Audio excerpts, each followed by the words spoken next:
Hey friends, this is Brandon with Android Police, and in my previous video with the Pixel XL, the first gen, and the Pixel 2 XL, we compared the photo quality between the two, and surprisingly enough, the Pixel XL beat out the Pixel 2 XL in a few situations. For this one, we'll check out the video quality between the two. If you haven't already checked out part 1 of this ultimate camera comparison, go ahead and check out the link above. In this video, we'll check out specific areas of quality between the Pixel XL and the Pixel 2 XL using the stock camera app. And we'll see if the first gen Pixel XL outperforms the Pixel 2 XL in any areas like it did with the photos. We'll compare low light, dynamic range and focus speed, detail, slow motion, stabilization, lens flare, and the audio. The Pixel 1 has a Sony IMX378 1.55 micron f2.0 aperture sensor, and the Pixel 2 has a Sony IMX362 dual pixel 1.4 micron f1.8 aperture sensor. Let's look at the low light. Low light is very difficult for cameras. It typically results in a lot of noise in the image,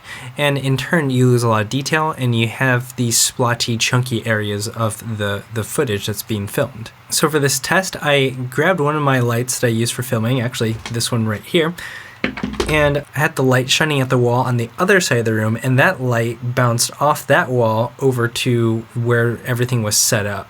I don't know if you can totally grasp how dark it was in the room and how much of a difference in exposure was needed for one side to the other, but the chart in the top left shows you the difference in exposure settings with a difference of 8.83 EV. That's crazy. One thing to look at when we're looking at this test is the color temperature. You'll be able to see that the Pixel XL has a bluer, cooler color temperature than the Pixel 2 XL, which has a warmer color temperature. Because of the low light, both images are super noisy with visible chunkiness throughout. The Pixel 2 XL, however, does retain more detail if you look at the fake plant, and seems to have more noise reduction because the noise seems to be more smoothed out. At 100% bounce height, the Pixel XL does seem to catch up in detail to the Pixel 2 XL, but still lags behind. Overall, I'm impressed that both cameras are able to adjust their settings, so the exposure for brightness is relatively the same under harsh conditions. This next test is dynamic range, and it's essentially the camera's ability to expose things in the brights and then the darks well. Oftentimes cameras can't do this really well, and the brights will look really blown out or overexposed, kind of like this. Or the darks can end up looking really crushed, or you lose a lot of detail in the shadows. Granted, this is a really nice camera and it handles low light fairly well, so it won't look as bad. Typically a camera will try to find a balance between both. At the beginning, we'll see the video first without me tapping on any area to focus. It's the automatic settings. First, I want you to look at the lens and the window seal and see how much detail is there in the dark areas. We see that the camera chooses to expose in a way that keeps the image from overexposing, so you can see the blue in the sky. Once I tap on the Android figure, we will look at the sky. Here, the Pixel 2 XL retains more detail there, which you can see with the cable lines hanging from the pole. When I tap on the lens on the window seal, we can see the light pole itself is a little bit more narrow on the Pixel XL than the Pixel 2 XL. So once again, the highlights are retained better. And the camera chooses to expose in a way that keeps the image from overexposing, so you can see the blue in the sky. Now let's check out the focus speed. Oddly, focus speed was inconsistent on both phones. When the Pixel 2 XL locks on well, it locks on faster than the Pixel XL.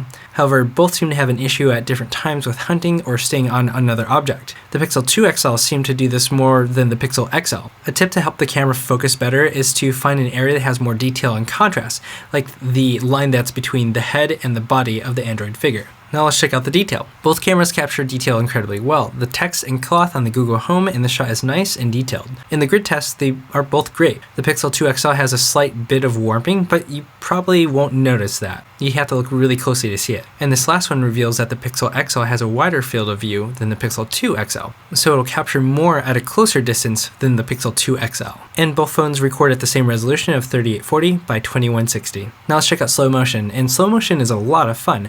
Both of them offer the ability to record at 120 frames per second or 240 frames per second, which is 4 times slower or 8 times slower respectively.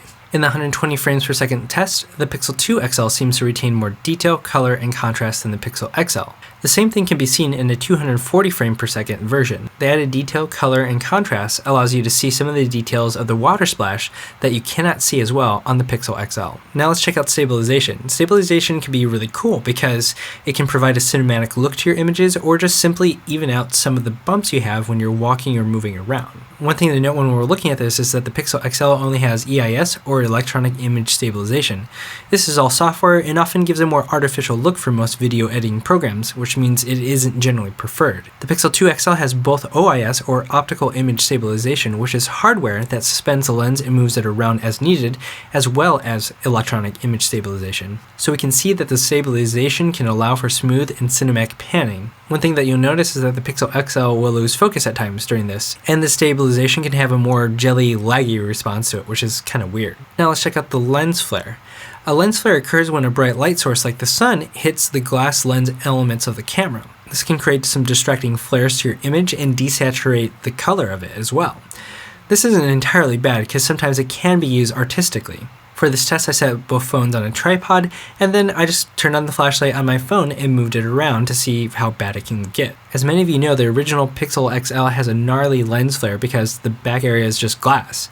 The Pixel 2 XL remedies this problem by putting a ring around the camera lens. And we can see that that ring really does help reduce the distracting lens flare. And there's a way to address this lens flare in practical use. You just flag your lens. This is essentially mimicking the lens hood on some expensive camera lenses. It blocks out the sun, so what you can do when you're filming, you can place your hand around the lens so that it blocks out the sunlight. And now let's check out the audio. This is what video looks like on the front-facing cameras, as well as how it sounds.